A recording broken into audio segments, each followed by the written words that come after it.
ચાલો આપણે ચાલુ કરીએ છીએ. All participants are muted. જય જીનેન્દ્ર બધાને. ઓમ જય જય નમોસ્તુ નમોસ્તુ નમો અરંતાણમ નમો સિદ્ધાણમ This session is no longer being Namo recorded. આયરિયાણમ નમો વજ્જાયાણમ નમો લોએ સૌ સાહુણમ નમઃ સમય સારાય स्वानुभूत्या चकासते चित्स्वभावाय भावाय सर्वभावान्तरच्छिदे वन्दितु सौवसिते ध्रुमचलमणोवमं गदिं पत्ते वोच्छामि समयपाहुरे मेणमो सुध केवली भणिदम्. समयसार परमागम ग्रंथादिराज कुंद कुंद आचार्य देव द्वारा रचित और उसके ऊपर आत्मख्याति नाम की टीका अमृत चंद्र आचार्य देव द्वारा रचित अपन देख रहे हैं. कर्ता कर्म अधिकार का प्रारंभ हमने किया और उसमें हमने आज सुबह 73 नंबर की गाथा अपन ने देखी. उसमें भगवान आत्मा पारिणामिक भाव के 4 बोल कहे. हूँ एक शुद्ध ममत्वहीन ज्ञान दर्शन थी पूर्ण छु और जो परिणति ऐसे आत्मा में स्थित होती है, लीन होती है, वो शीघ्र ही आश्रवों का क्षय करती है. ये हमने 73 नंबर की गाथा थोड़ा डिटेल में हमने देखा था कि एक एक बोल में कितने विशेषण द्वारा पारिणामिक भाव अपनी महिमा की है. माने आश्रवों से कैसे निवर्तन हो उसकी विधि 73 नंबर गाथा में की थी. बराबर ना. अब 74 नंबर की गाथा में अब देखो क्या कहते हैं. अभी यहाँ पे 74 नंबर की गाथा में वापस अभी आश्रव के लक्षण ही बताएंगे. 72 नंबर की गाथा में फिर से वापस यहाँ पे आश्रवों का स्वरूप बता रहे हैं. देखो कितना हमें ये गुटा रहे हैं आचार्य देव. बारंबार हमें कह रहे हैं कि आश्रव कैसे है, हमें आश्रव से छूटना है ना, तो उसका बारंबार स्वरूप कहकर हमें और उसके प्रत्यय उसका स्वरूप के प्रत्यय हमें और समझाकर हमें उसे छूटने का उपाय बता रहे हैं. अब यहाँ पे 74 नंबर की गाथा में पहले देखो उत्थानिका में क्या कहा. હવે પૂછે છે કે જ્ઞાન થવાનો અને આશ્રવોની નિવૃત્તિનો સમકાળ. समकाल माने दोनों का काल, ज्ञान होने का और आश्रव से निवृत्त होने का, ये दोनों का काल एक ही है. दोनों का काल एक है. तो वो कैसे दोनों का काल एक है. आश्रवों से छूटना, ज्ञान का होना और आश्रव से छूटने का दोनों का काल एक कैसे है, ये हमें आप समझाओ. है ना. आचार्य देव को हम कहते हैं कि ये समझाओ, क्योंकि आज तक हमें इन विषयों में से कभी सुख बुद्धि छूटी नहीं. हम इन विषयों में से सुख की मान्यता कर रहे हैं. हमें इन विषयों में ही सुख लग रहा है. अनादिकाल से विषय बदल रहे हैं, क्योंकि मैंने सुख का भ्रम इसमें किया है. ये जहर क्यों नहीं लगते, ये दुखरूप क्यों नहीं लगते. ये दुखरूप लगे, जहर जैसे लगे तो मैं इनसे छूटू. बराबर ना. अब इसके जवाब में उत्तर लिखा, गाथा के रूप में उत्तर दिया. क्या है गाथा में, पहले अपन गाथा का पाठ करते हैं. आ सर्व जीव निबद्ध अध्रुव शरणहीन अनित्य छे. ए दुख फળ જાણીને एनाथी जीव पाछो वड़े. फिर से 5 बोल. कितने बोल, पहले 3 बताए थे 72 में, 3 बताए थे. कया 3 था, असुचि, विपरीत અને दुखना कारण. अब वापस 5 बोल बताएंगे. आश्रव के 5 बोल बताए क्या बताए देखो गाथार्थ, आ आश्रवो जीवनी साथे, आ आश्रवो जीवनी साथे निबद्ध छे। इसके आगे देखो, ये अभी वापस थोड़ा पॉइंट बदल गया। अभी तो इसके पहले की गाथा में पारणामिक भाव में बताया, पारणामिक भाव को बताते हुए कहा कि आत्माए आश्रवने स्पर्श्यो નથી, અડ્યો નથી, મમત્વહીન છે, મમત્વ रहित परिणाम वालों છે। कभी आश्रव वाला हुआ ही नहीं। और अब यहाँ पे क्या कह रहे हैं 74 में सबसे पहला बोल कहा, क्या कहा कि जीवनी साथे निबद्ध છે। આ जीव साथे केवा છે आश्रवना परिणाम, निबद्ध છે આ, बराबर। अब इसका अर्थ समझना, निबद्ध છે माने क्या, तो कहते हैं आत्मा साथे ए बंधाइला परिणाम છે। क्या कहा, आत्मा के साथ वो बंधे हुए परिणाम है। बंधे हुए परिणाम है माने क्या, तो कहते हैं जीव की परिणति में ही होते हैं। बंधे हुए आत्मा साथे निबद्ध છે આ, નિબદ્ધ છે એટલે, निबद्ध છે એટલે કે आत्मानी परिणतिમાં થાય છે ને। आत्मा की परिणति में ये आश्रव परिणाम होते हैं ना, कहीं बाहर तो नहीं होते हैं। कहाँ होते हैं ये परिणाम, कहाँ होते हैं, जीव की परिणति में ही हो रहे हैं।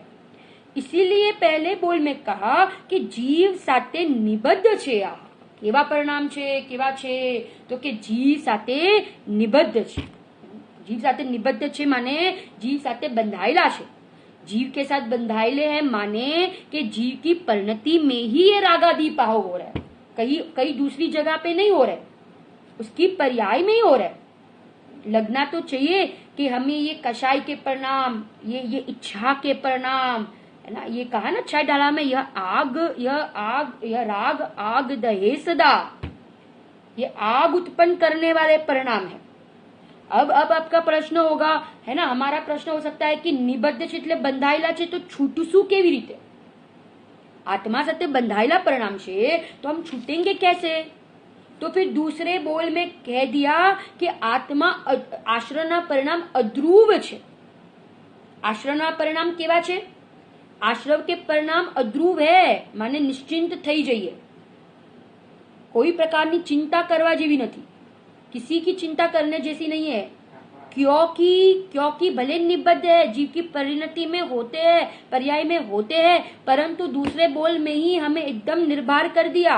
क्या कह दिया कि अध्रुव छे ना, अध्रुव है माने टिकने वाले नहीं है, नष्ट होने वाले परिणाम है, स्वभाव टिकने वाला है। केवल ज्ञान अनंत काल तक टिकेगा, केवल ज्ञान अनंत काल। सिद्ध गति कभी नाश होगा कि नहीं सिद्ध गति का, तो कि नहीं होगा, अनंत काल रहेगी। परंतु कह रहे ये आश्रव, ये रागादि परिणाम ए भले के छे ना अनादि कालना छे, परंतु एक समयना छे ना, एक समयना छे। चिंता नहीं करो, परिणाम ऐसे हो गए, अब क्या होगा, ऐसे अशुभ परिणाम ऐसे क्या, तो कहते अध्रुव छे ना, एक समय के बाद वो टिकते ही नहीं है, एक समय के बाद वो टिकते ही नहीं है, इसलिए इसकी चिंता करने जैसी नहीं है।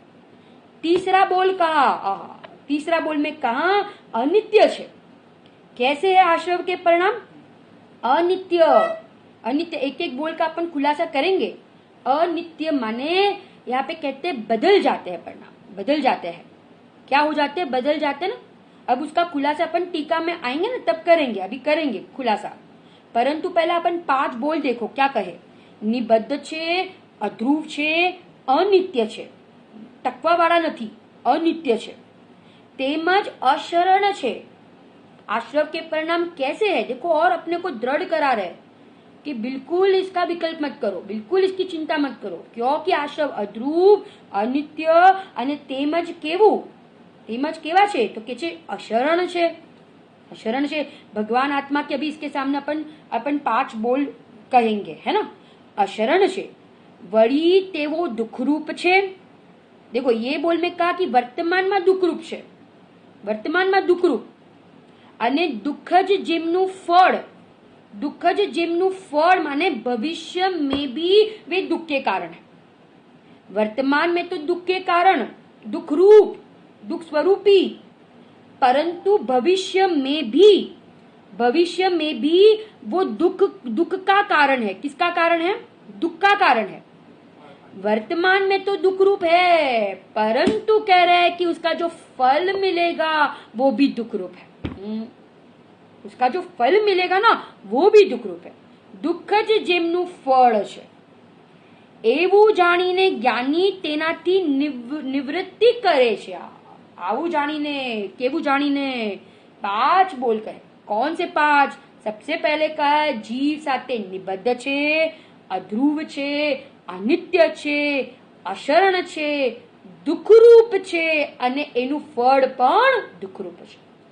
आवा आश्रवना विशेषण जहां मैंने जाने तो ज्ञानी क्या करते हैं? तो कहते ज्ञानी एनाथी निवर्ते छे, छोड़ी नाखे छे, पाछा वળી જાય છે।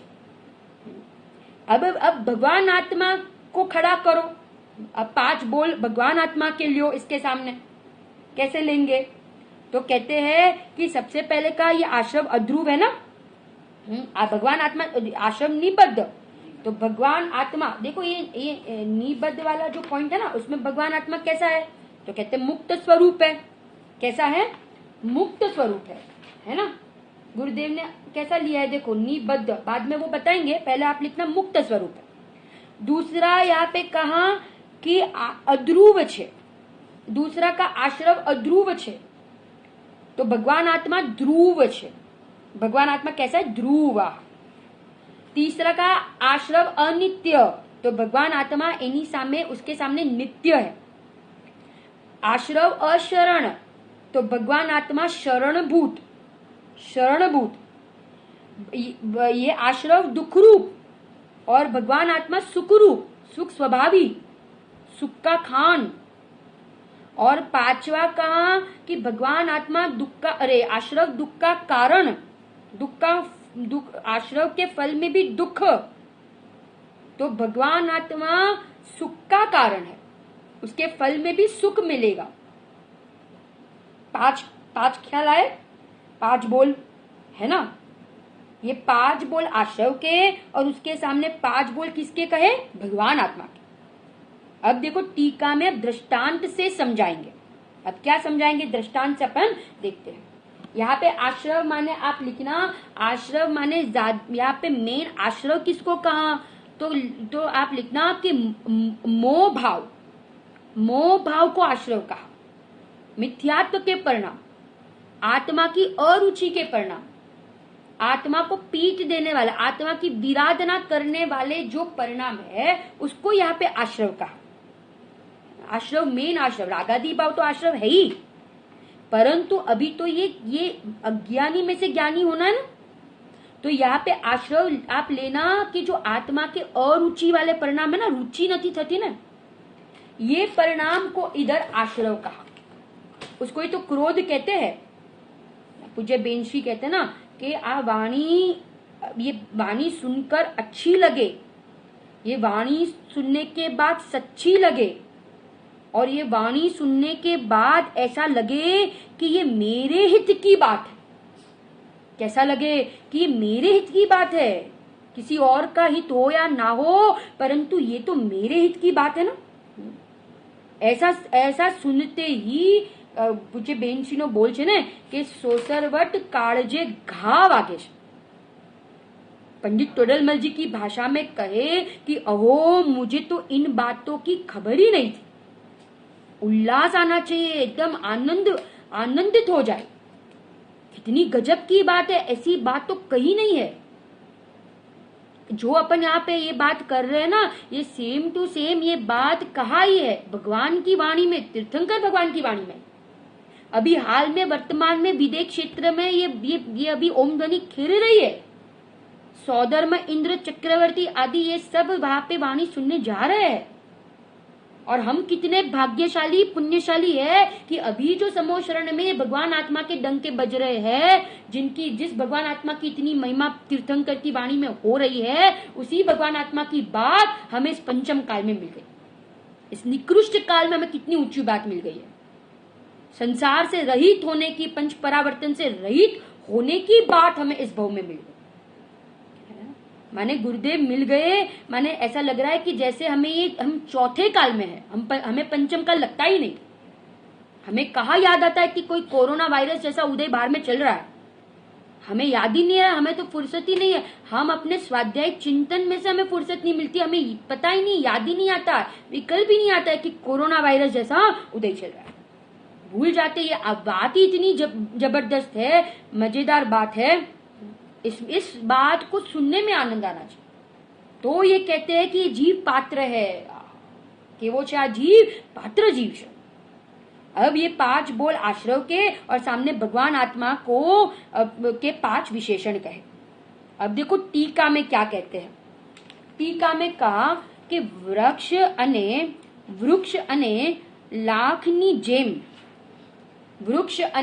लाखनी जेम વદ્યઘાતક સ્વભાવપણું હોવાથી આશ્રવો જીવ સાથે બંધાયેલા છે। इसका बराबर अर्थ समझना। हाँ, વૃક્ષ અને લાખ, ઉદાહરણ કોનું આપ્યું? વૃક્ષ અને લાખનું।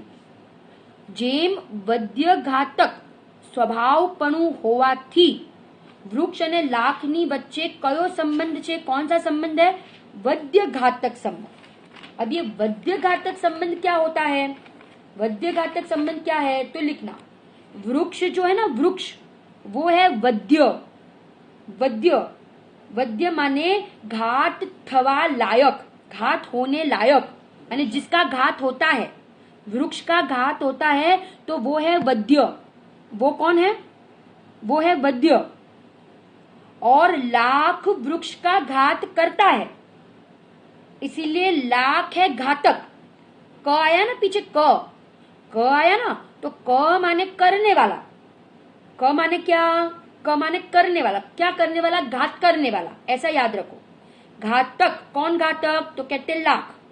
क्या करता है? तो के वृक्ष का घात करता है। और घात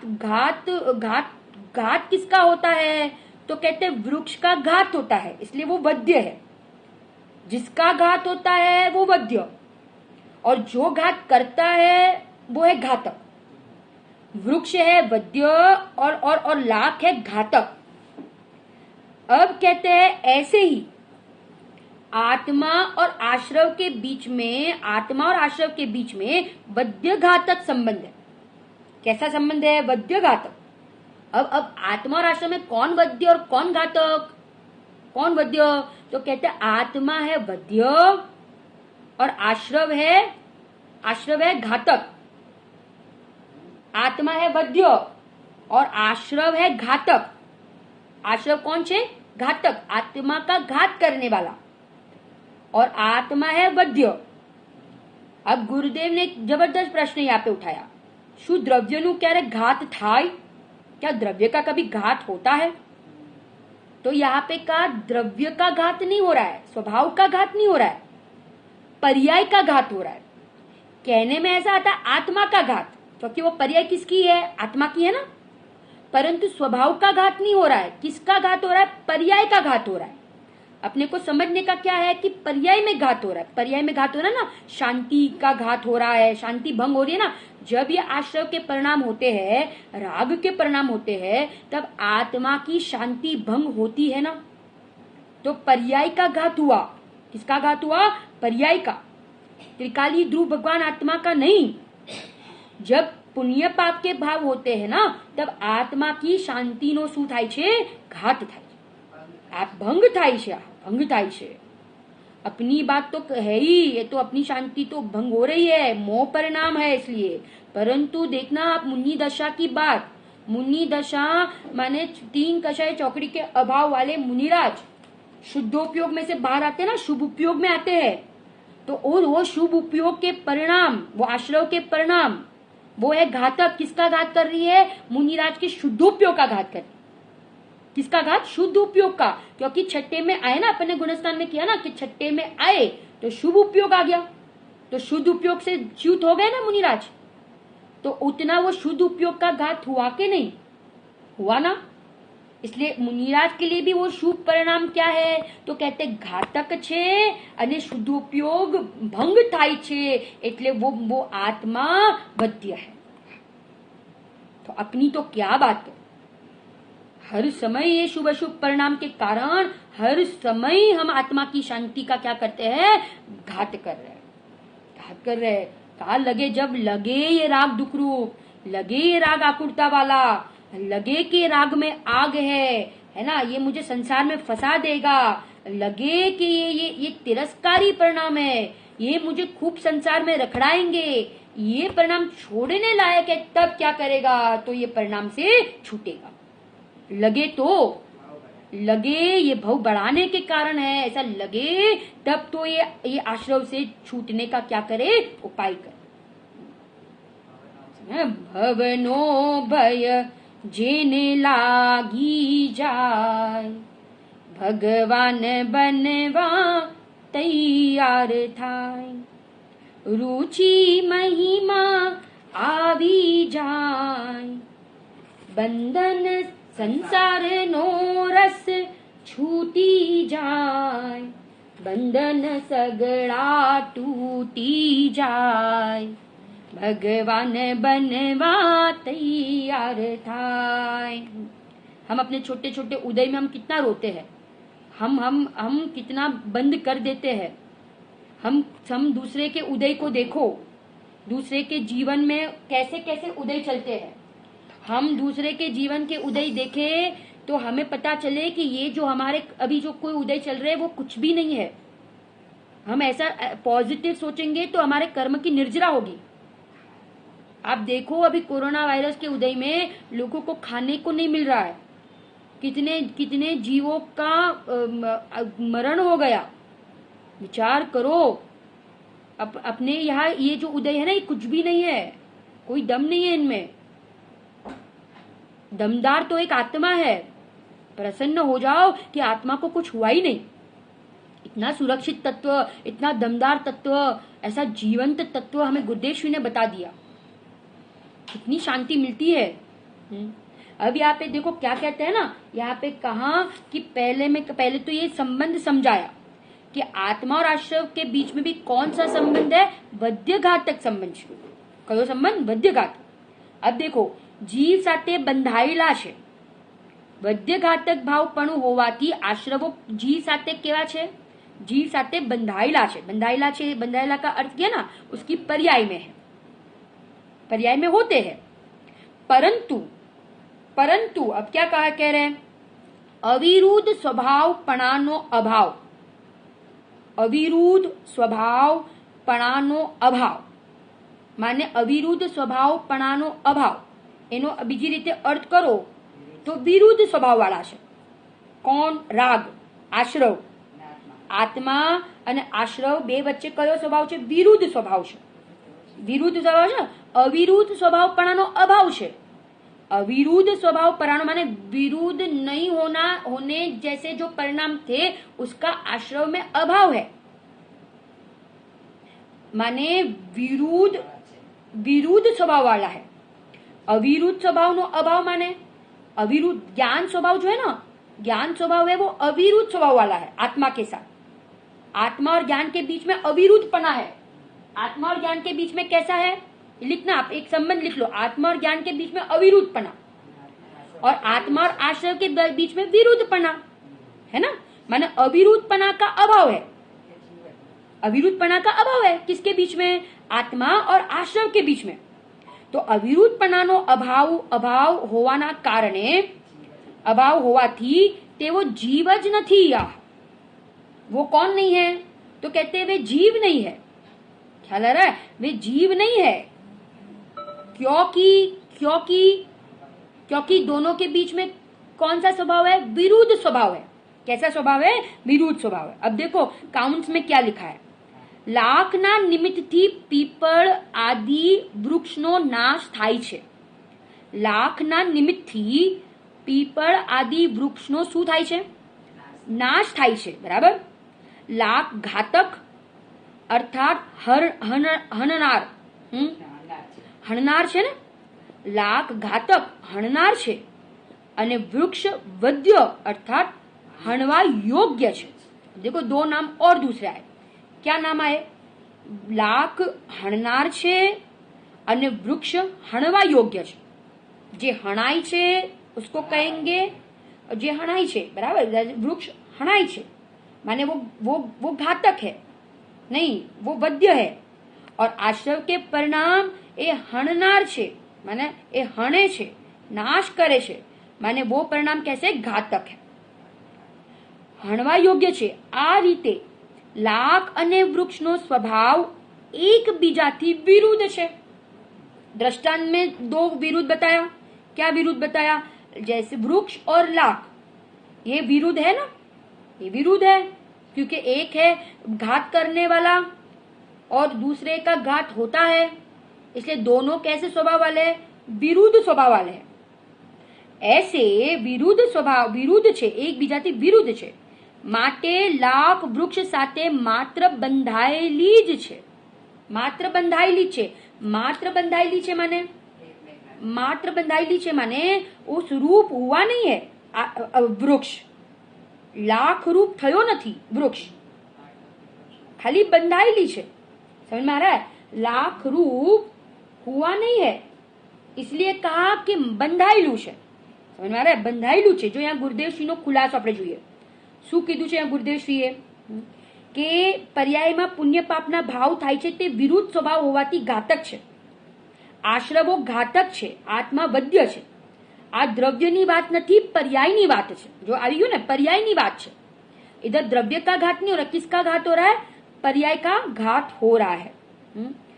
अहिया कीधुं के जे आ जेम लाख वृक्षनुं स्वरूप नहीं, मात्र वृक्ष साथे निबद्ध छे, निबद्ध छे, तेम पुण्य पापना भाव आत्मानुं स्वरूप नहीं, मात्र जीव साथे निबद्ध छे अने तेथी शांतिने घात करे छे।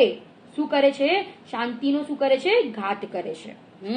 अब देखो यहाँ पे आगे, लाख पोते वृक्ष नहीं, आ गया ना इसका जवाब। मात्र बंधायेलू छे परंतु लाख पोते वृक्ष नहीं। ऐसे आश्रव आत्मा के घातक तो है, घातक है बराबर, बंधायेला छे, परंतु आश्रव आत्मा नहीं और आत्मा आश्रव नहीं। दोनों के बीच में विरुद्धपना है ना, आत्मा आश्रव नहीं और आश्रव आत्मा नहीं। अब देखो, अब आत्मा में घटित करेंगे। तेवी रीते आश्रवो घातक छे अने आत्मा वध्य छे। आश्रवो केवा छे? तो के आश्रवो बाळनार छे, शांतिने बाळे छे, એટલે આશ્રવોને કીધા ઘાતક। અને આત્મા વધ્ય છે, આત્માનો વધ થાય છે, આત્માની શાંતિનો ભંગ થાય છે, इसलिए आत्मा वध्य છે। આમ વિરુદ્ધ સ્વભાવ હોવાથી આશ્રવો પોતે જીવ નથી। आश्रव क्या नहीं है? तो कहते कि आश्रव जीव नहीं। हम गाते हैं ना, निज घर बिना विश्राम नाही, आज यह निश्चय हुआ।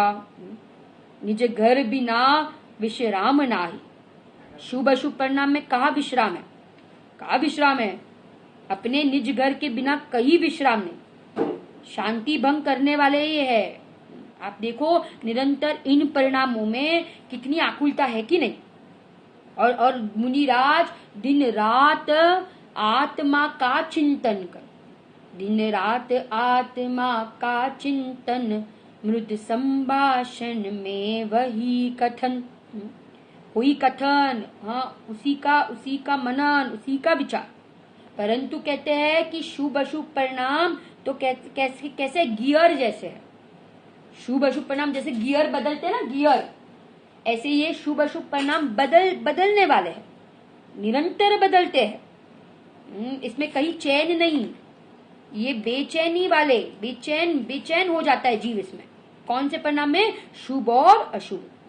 अब देखो यहाँ पे, अब ये 5 जो बोल बताए ना, आश्रव के जो 5 विशेषण बताए, उस 5 विशेषण को अब समझाएंगे एक एक दृष्टांत देकर। क्या देकर? एक एक दृष्टांत देकर समझाएंगे। अब देखो पहला, अब पहला बोल कौन सा है?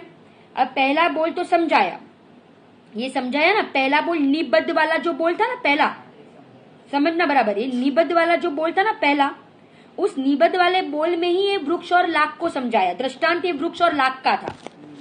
निबद्ध वाले बोल में ही वृक्ष और लाख का दृष्टांत दिया।